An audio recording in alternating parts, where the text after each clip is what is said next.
Hopefully, if you're watching this video, you're either in the market for a W108 or you just want to learn more about buying a Mercedes that you're interested in general. And in this video, we're going to discuss the purchase and inspection of a running, driving Mercedes. Now, there are those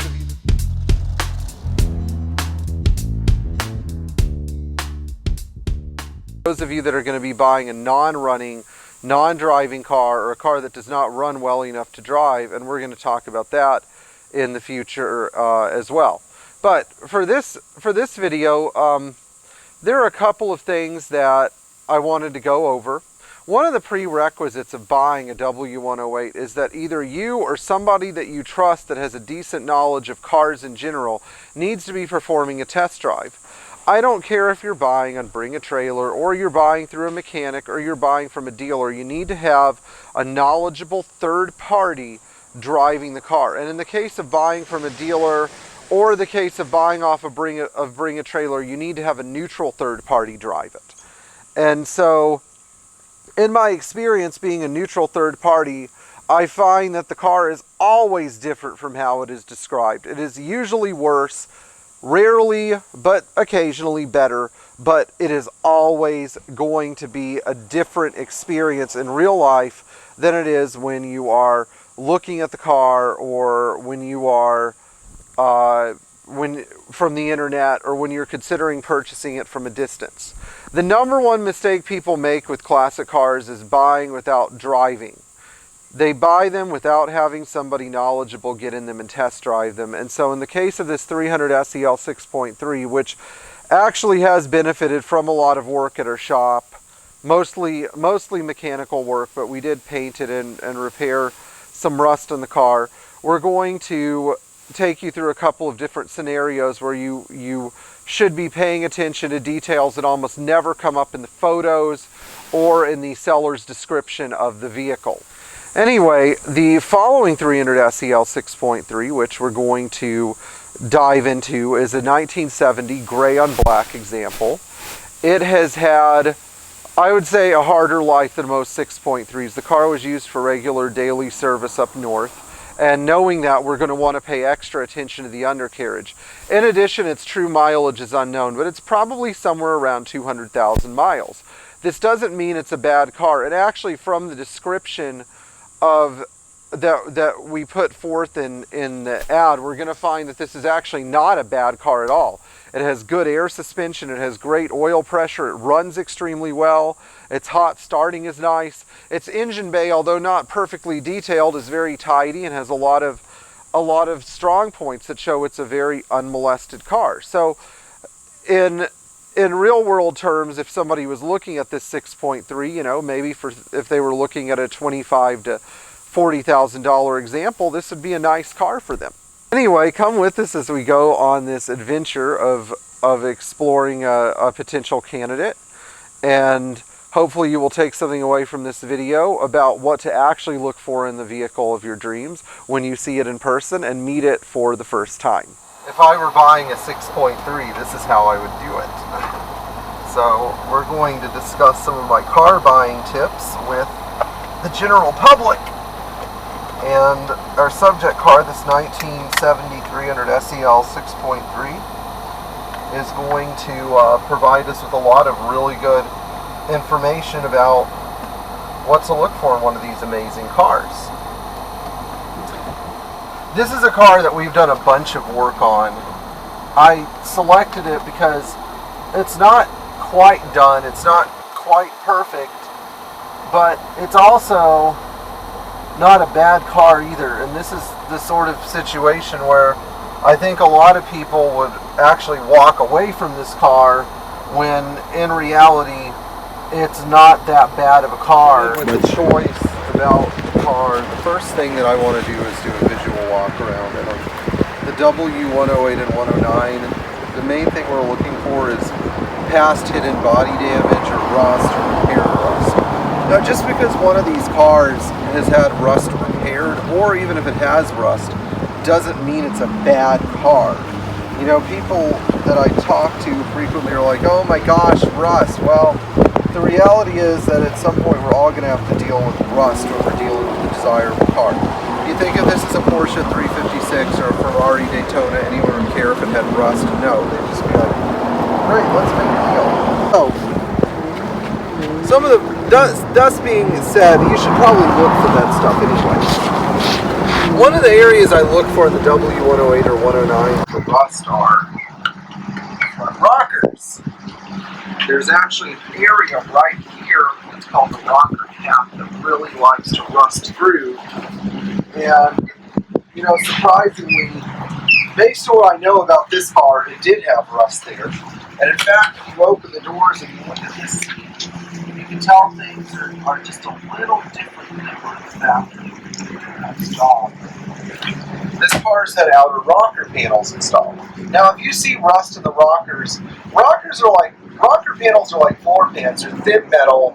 They're not part of the car structure. So if you have to replace them, then okay, so be it. You've got to replace them. You know, it's not. Another area that I like to check for rust in the 108 or 109 is going to be, of course, the floors, but more importantly, you want to check the structural components. You want to check underneath the front of the car where the structural support rails come down. So those would be about here and in, about like this here.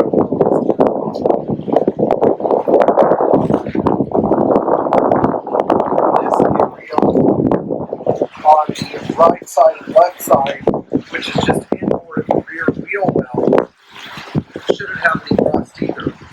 Those areas are pretty important structurally, and I would say that if there is a point where one should walk away from one of these cars, it's as if you find excessive amounts of rust there.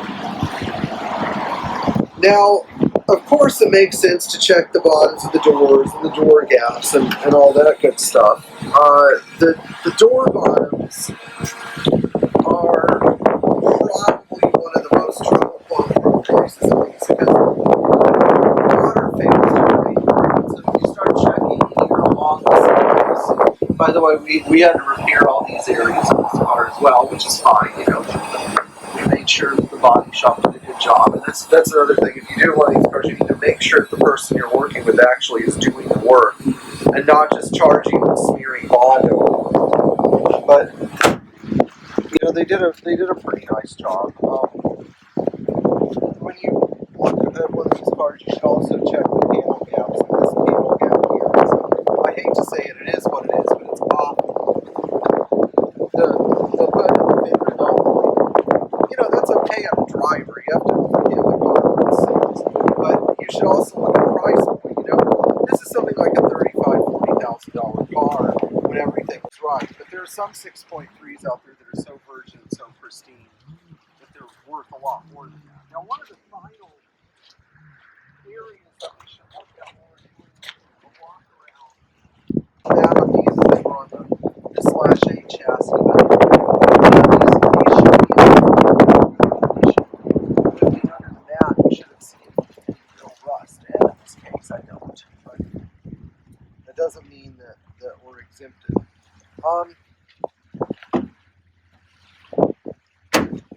Anyway, now we're going to look at the really important stuff, the stuff you can't see. The exterior inspection is just a fragment of really what matters when you're looking at a 108 or 109, the value of the cosmetic condition. The real thing that you should be afraid of are cars that have been hacked to bits.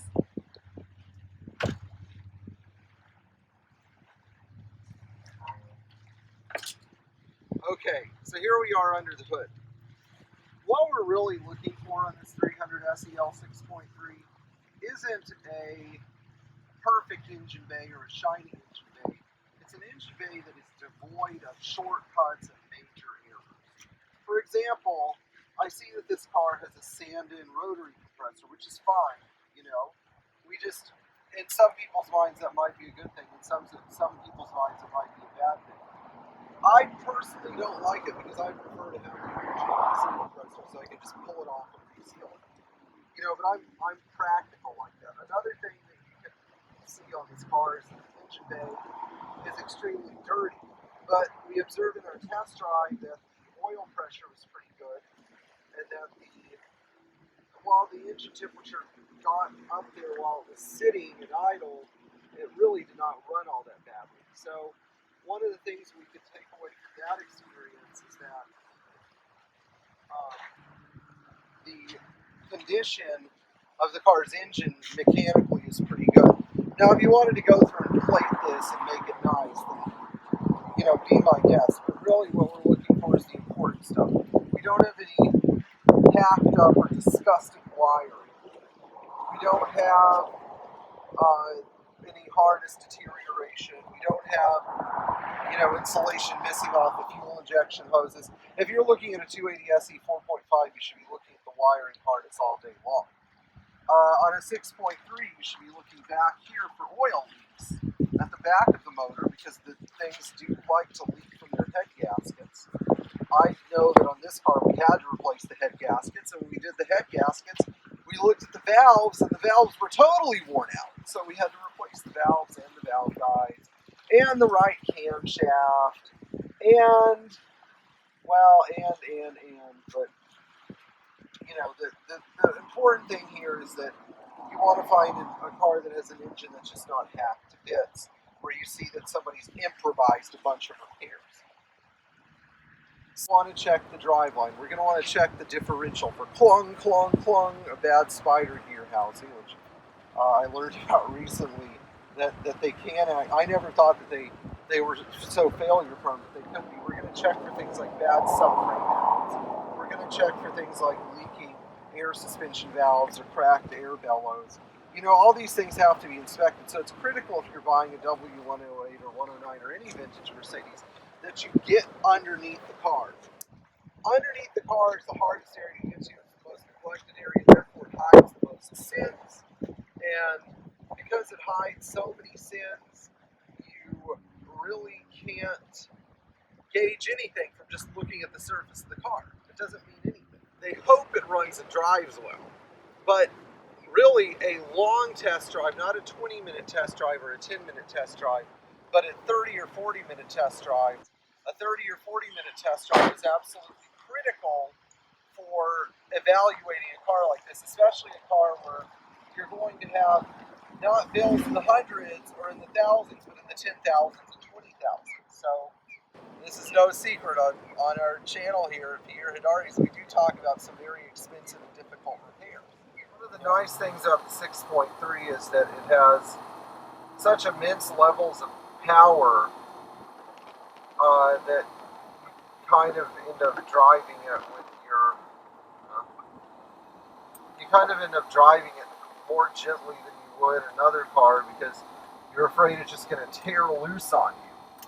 And one of the things we're looking for with this car, and that we should be looking for with all 108s and 109s, but particularly these more powerful V8 versions, is the health of the driveline and the condition of the car's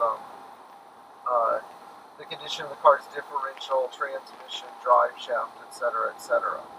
So once you're done test driving your Mercedes Benz that you've purchased, that you're thinking of purchasing, you have to sort of go back and review things. And so there are a couple things that you have to look at. First of all, if you haven't inspected the car underneath, you really should. And you should be looking for worn out rubber components, leaking engine components or transmissions. And most importantly, you should be making sure that the undercarriage of the car is structurally sound. Now, when you're buying one of these cars, you also want to size up the seller. This is a final note. You really want to see what kind of person you're buying the car from. I generally don't like to buy cars from dealers. I mean, there's some exceptions, like Roy Spencer and Dean Wambach, who generally strive to bring the best Mercedes to the market. I think Dean especially has worked really hard to do it, because I've communicated with him while he's worked through some pretty difficult problems himself and with his buddy Chris. But the worst part of these cars sometimes is dealing with the seller. Sometimes you have a private seller that's overly optimistic about what they have, and what you need to do is you really need to go home and think about whatever car you're purchasing before you purchase it and see if it makes sense on paper. If you're hitting a button on bring a trailer, that's okay. You just need to say, fine, I'm going to deal with whatever problems this car has because I committed to buy it, and not bellyache and whine and complain and moan about it, you know. But when you're done going through all the steps that we recommended, visual inspection, engine bay inspection, undercarriage inspection, test drive, the thing you really want to take away from this, is this a good car or not? If you're looking for a nice original car, does it fit that bill? If you're looking for a restored car, was it actually restored right, or did the person just throw money at it? Did the person just throw money at it without really getting any results, tangible results for their money? And last but not least, do you actually like the car? Are you buying the car because it's the only example that's come available, or does it speak to you on a level that is more than just the acquisition of a material possession, such as a washer, dryer, or a new ironing board? And what you really want to decide is whether you like the car enough to where it's going to stick with you through thick and thin. Now, our subject car has been with its owner for over 25 years, and so that car is like a part of his family. And in our case, you know, those are the kind of relationships we like to build, but those relationships start with a good purchase decision. And so I would personally love to see all of you who are looking for Mercedes find the right car, but go through the steps logically and rationally. In this case, with their 6.3, if somebody were looking for a car that was a good and dependable car to drive, that would give them decent service and be sort of a fun, enjoyable 6.3, I feel like that car could definitely fulfill that role. But if they were looking for a concours winner or a show car, that may not be the right car for them. However, it's much easier to take a decent driver and make it into a show car than sometimes take a really nasty, rusty car and totally restore it. So I would, you know, don't shun the drivers. Anyway, for more information about purchasing a classic Mercedes, test driving it, and making it your own, feel free to, whatever you do, if you're going to buy a classic Mercedes, we're here to help you. So, you know, we love donations, and we also love to help our subscribers buy the right car even more. So enjoy driving your Mercedes Benz, and have fun with the one you already own.